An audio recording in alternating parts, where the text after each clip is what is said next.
dhammaantood salaam ya meesha dagala socotaan waa youtube-kayga waa anigoo ka hadhiina asxaabta cusub oo aad baan idin soo dhaweynayaa walaalihii hore saaxiibada hore ila joogay waan idin salaamaya mahadsantihiin wixii fikra walaalayaal ku darsada commentiga aad baa u mahadsantihiin dadka commentiga ku caytamaya qof in la caaya maxay kugu soo kordhinaysaa ma garanayo gadaal baan kuwaas wax ka oran doonaa anyway dadka cusub soo dhawaada kuwa imaan doona waan soo dhaweynayaa meeshan waxaan isku dhaafsanaynaa fikir ayaan dhexaas waxaan ka hadlay gabar la dhaho Faaduma Buraanbur hooyooyinka guud ayaan fikir video ay soo dhigto ayaan wax yar ku daray maantana waxaan ka hadlayaa gabar aan daawaday oo iyaduna hooya oo caruurta laga qaatay oo youtube-keeda la dhaho Queen Xafsa baa ugu qoran films oo vlog laakiin magaceeda Xafsa ayaa la dhahaa oo hooyadeedna caruur laga qaatay marka way dhageysan doontaa wayna dhageysataa marka waxaan arkay video hore Faaduma videogeeda bay wax yar ka leedahay oo waxay tiri hadalladaadu qaybna way saxan yihiin qaybna way qaldan yihiin Xafsa waa mahadsantahay waan ku salaamayaa marka koowaad waan ka xumahay dhibta ku gaartay aad iyo aad baan uga xumahay adiga iyo hooyooyinka dhammaantoodba caruuraha laga qaatay iyo waalidiinta caruurta laga qaatay waxaan daawaday fiidiyoyaal badan oo aan leedahay baan daawaday maalmihii ugu dambeeyey arrinta ilmaha laga qaato hooyooyinka oo meediyaha ama dadka la wareystaan ama se ayagu hadlaan waan daawadaa maadaabaan hooyo caruur haysata aan ahay aniguna aanan malaa'ig aanan ahayn oo igu dhici karayso waxa adinka idinku dhacay marka gabdho badanna way daawadaan runtii arrinta idinku dhacday gabdhaha caruurta laga qaatay waa wax idinku dhacay laakiin dhibka idinku dhacay dadku inay wax ka bartaan ayaa loo baahan yahay markay idin dhageystaan adinkana wixii la idinka caawin karo khaladka hadda ku jirtaan hadduu qalad yahay iyo kii caruurta laydinkaga qaatay waxa laga samayn karo tala ah in aan idiin soo gudbiyo baan isku dayaya anigu inta aan joogay ama intaan dad raacay waan raacay dad caruur laga qaatay way jiraan runtii caruurtaasna waa la soo celiyey oo markaa aan hay'adda anagoo Soomaali badana markaa waxaan ka soconay community-ga ururka waxa loo yaqaano Soomaalida haddaba arrintaada aan dhageystay baan waxaan ka oranayaa wax yar qofta la yiraahdo Xafso intaan ka oran karayo waxaad marka koobaad caruurtada sida loo qaatay ayaa dadka la wadaagtay waa ku mahadsan tahay runtii aad iyo aad baan kaaga mahad celinayaa waayo hooyooyinka iyo waalidiinta riisanka caruurta laga qaatay inta badan ma sheegaan way qariyaan soo halkaa aad baan kaaga mahad celinay inaad runta ka sheegtid si aysan dhibaatada hooyo kale ugu dhicin adigana maadaama ay kugu dhacday si ay dhibaatada hooyo kale ugu dhicin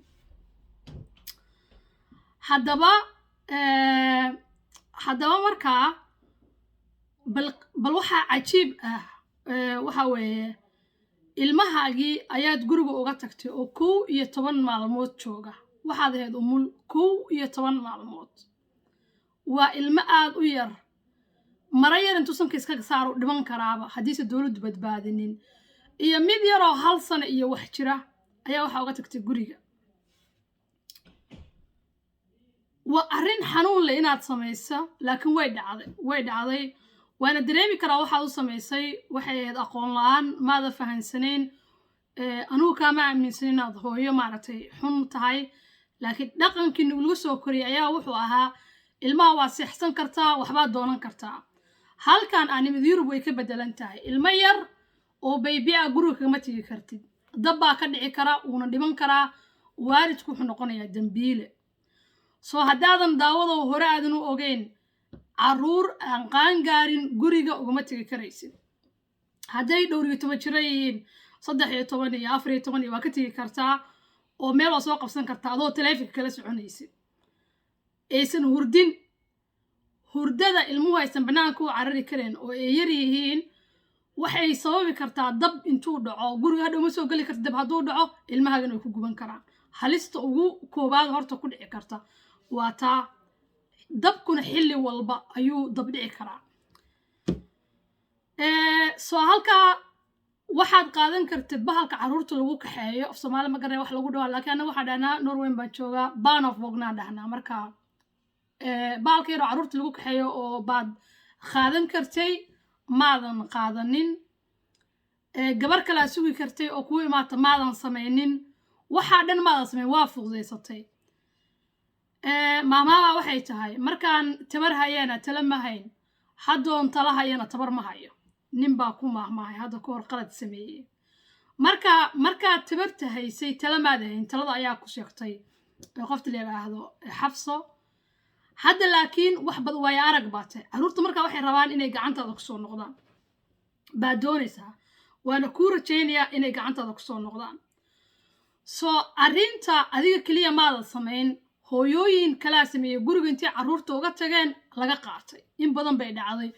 waliba ay aroos aadeen arinta aroosyada dumarka Soomaaliyeed aad iyo aad bay ugu waalan yihiin oo caruurta yar yar haysta waxa ka jirta mowduuca waxay radaan ka baxo aan Xafso yar kula hadlayay waxa jirta gabdho aroos aada arooska markay aadaana lacag ku bixiya maxaa la caruurta in loo hayo habeenka subax markuu aga bariyay yimaada qofkii lacag siiyana laga yaabo inuu ka tago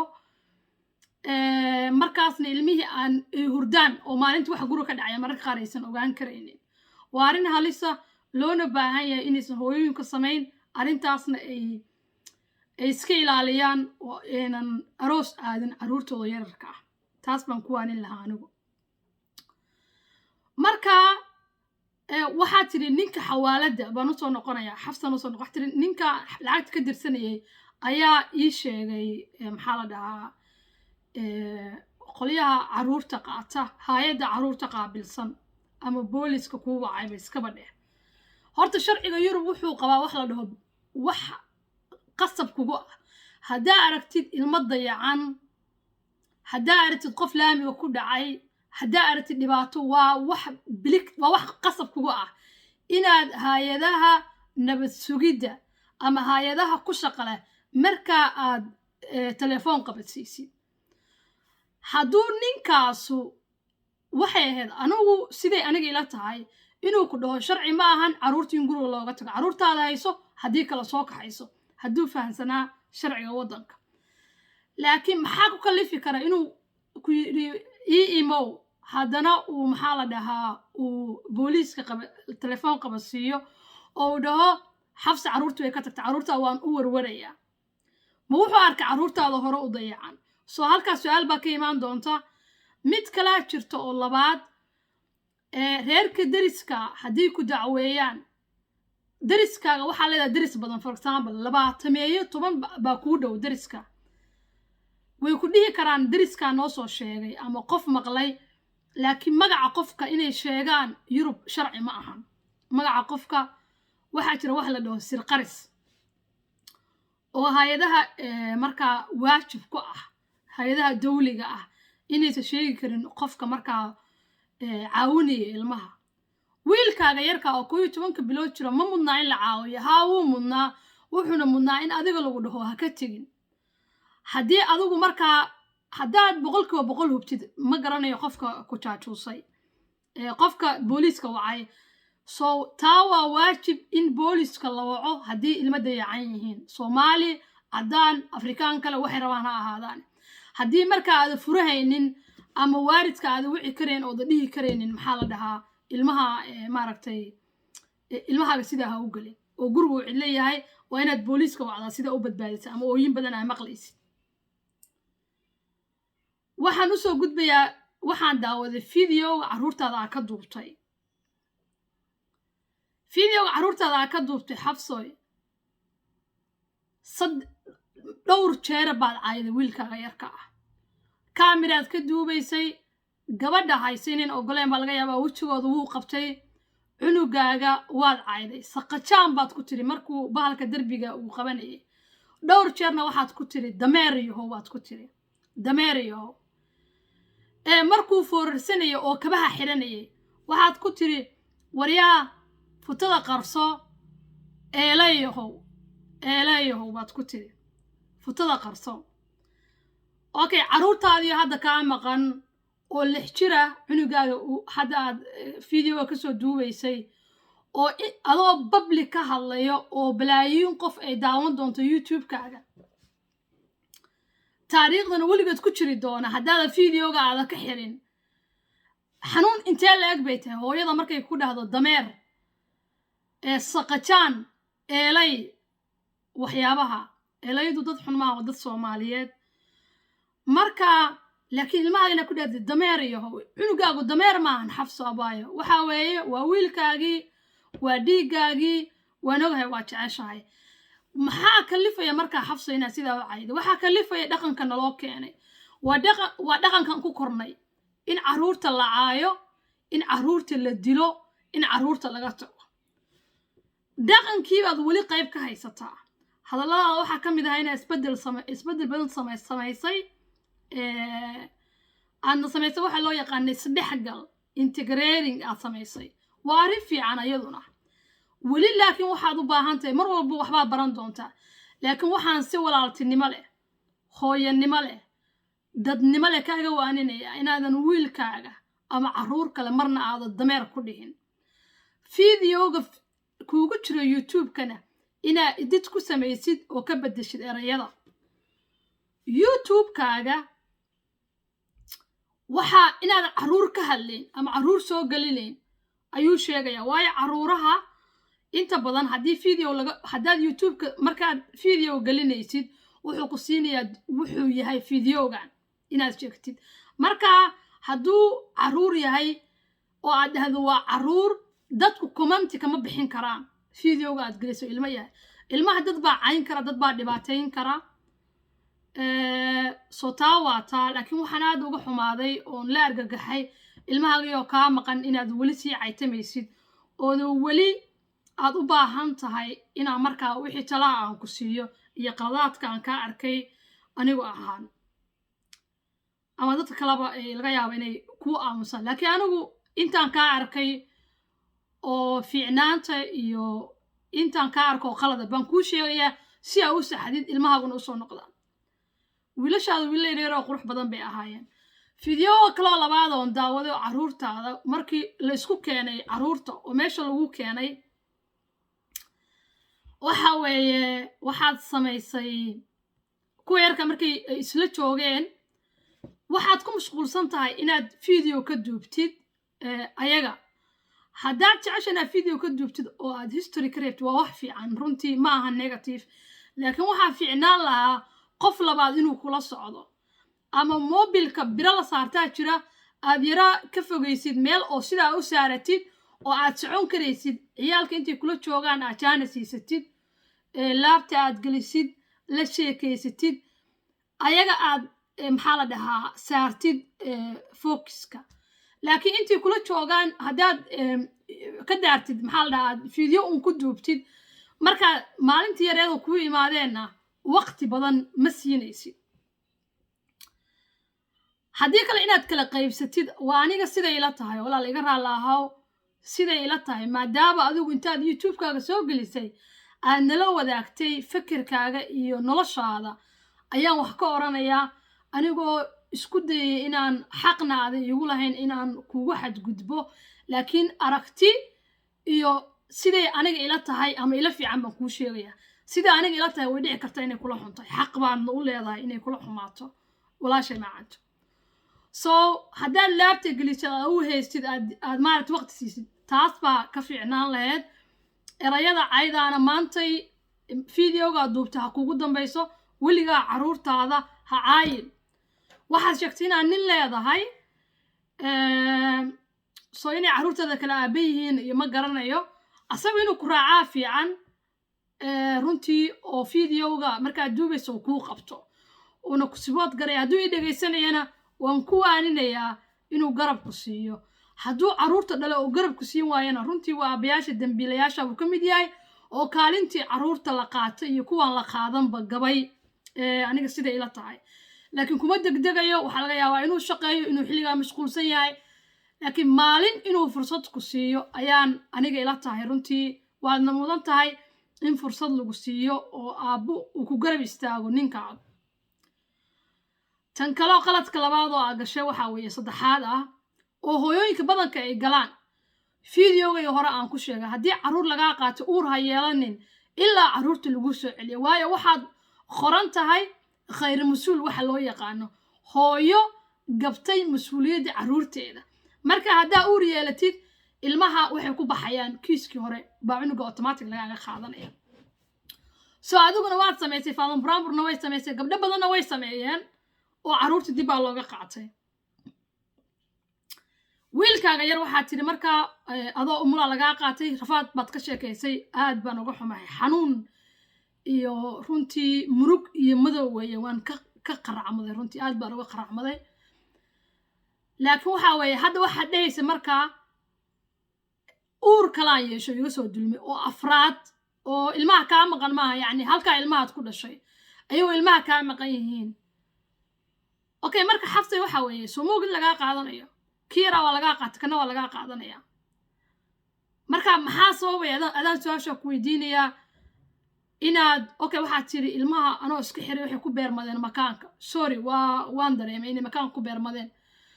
taa oo ay kaa xiran yihiin laakiin waxaan haddaan dib ka xasuustay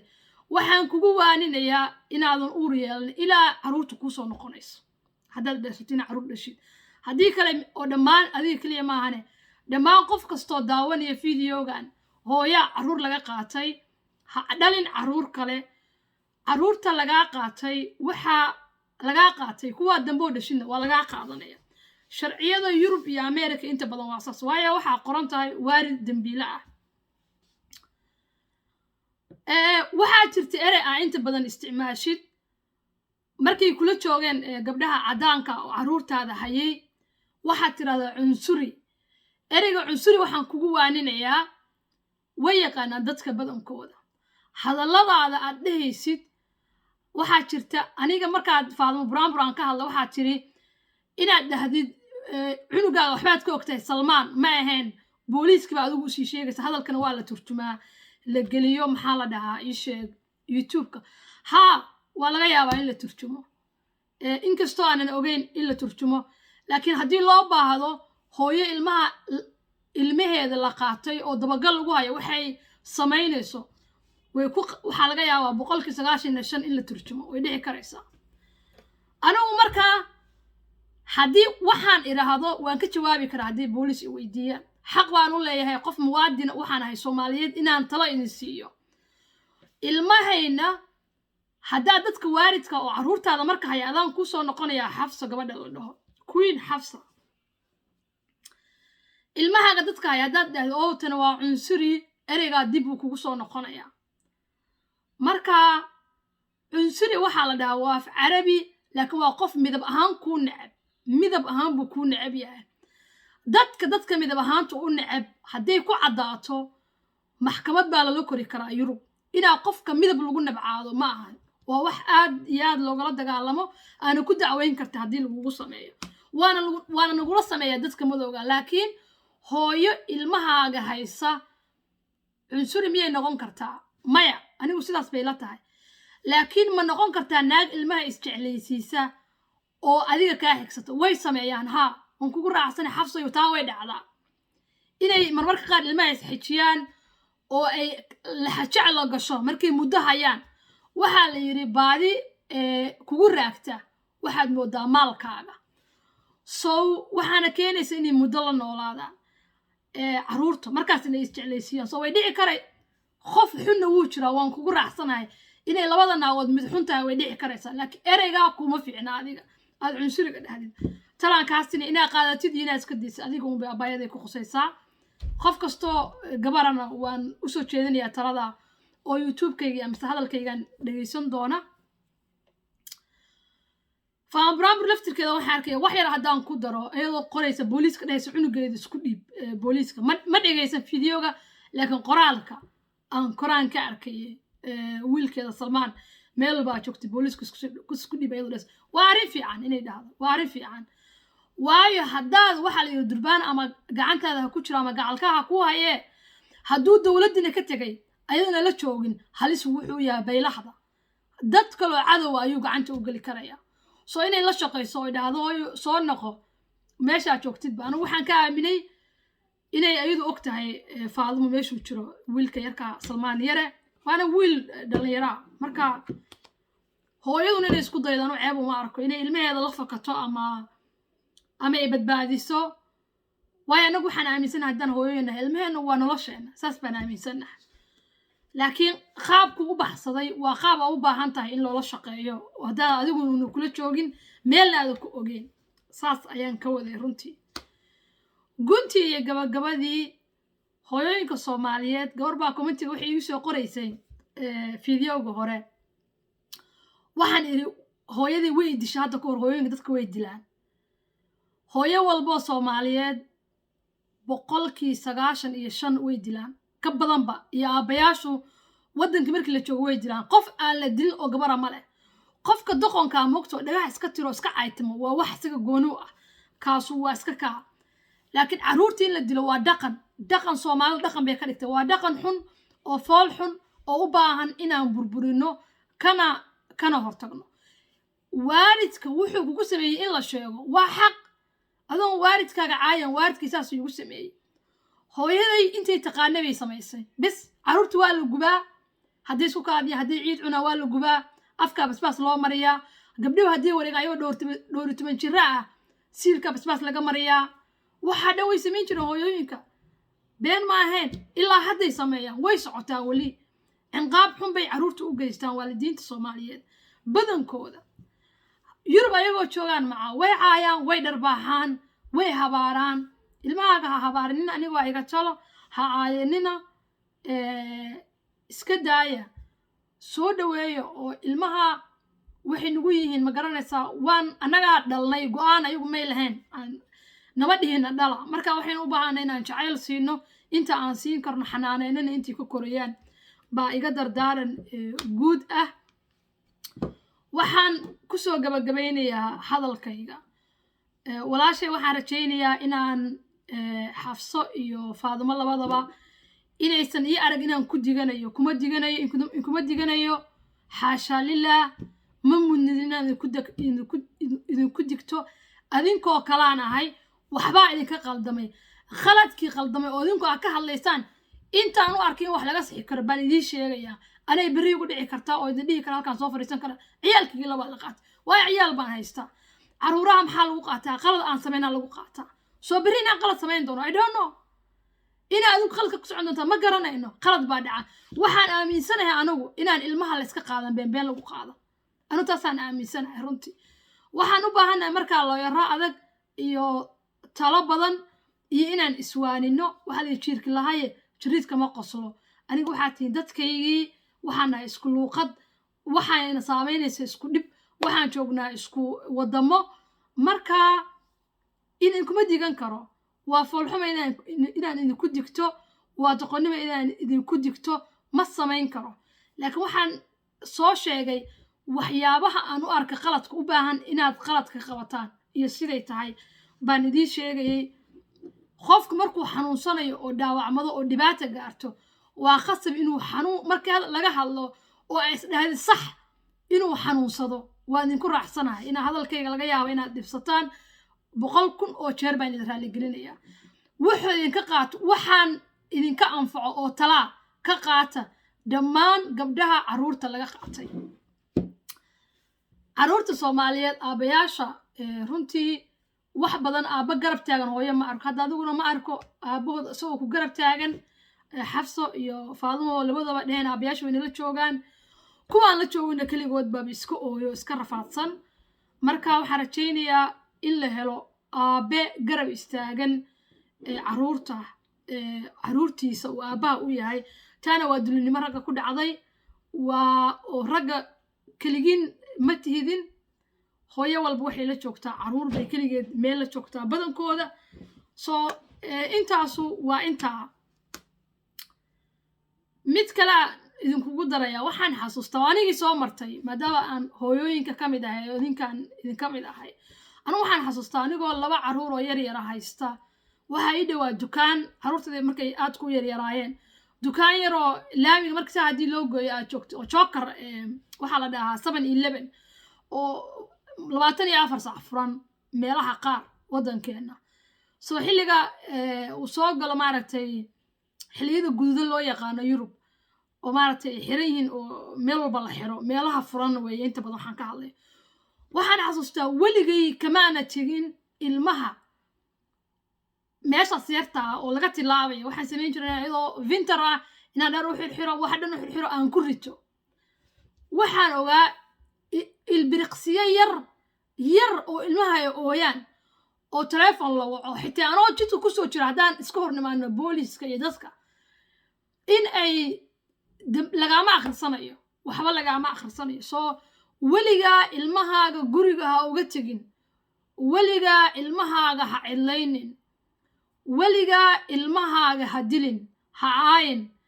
ilmahaaga jeclow hooyo aaba kasto intaas baan idin leeyahay runtii waxaan kaloo xasuustaa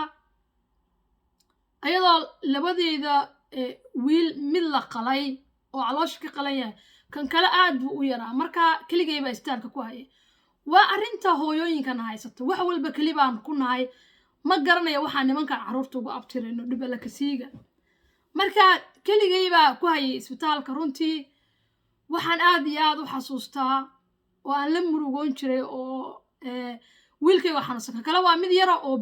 baby ah oo marka mar sanad buu jiray mar 2 sano uu jiray marka qolka uu ka carar ilmo yar waa fahmaysa wax ka orod badan male maalintii dhan waa maru hurda iyo maraan xambaarsanahay waan xambaarsanaan jiray markaasay naagaha ka shaqeynaya meesha kalkaalisooyinka waxay ugu dhahaan oo ma daashay ma ku caawinayso waxaan ku dhahaa luuqad badanna maana aqoon marka madaxa ruuxa ma daal okay baan ahay I'm okay ma daalin baa ku dhahaa marka aduu kishliiteen markaasoo ku dhahaa naay yaari kishliiteen ma daalnay waan daalnaa waxaan u baahnaa caawimaad qof cabaar iga nasiyo qof ii haya laakiin waxaan islaha Allah hadee dhahdi caawi amay ka qaataan Allah amay ku dhahaan iskuma filna markaasaan daalkayga iyo qaxarkayga iyo waa dabarkayga baan sidaa ugu giijiyay cunugii aad baan u baqayay waxaan ku dheerahay oo kaliya waxa weeye qofta la yiraahdo Xafso baqadin badan baan ka qabay anigu runtii waliba wadanka Norway anaga si aadaba loo qaata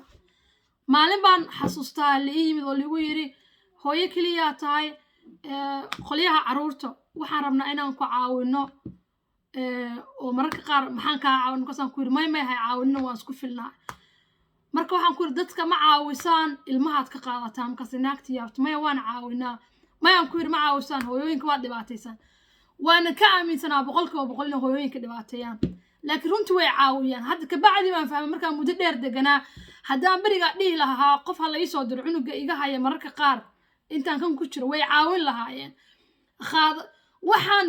fahmada markaas cabsidii haysay waxaan islaa sidaa haddii cunuga u qabtaan kaliya armayba ilmaha kaa qaataanba marka waxaan leeyahay hooyooyin badan oo maanta arrintaas qabana way jiraan waxaan ku talinayaa inta khibradda aan intaan ka ogaaday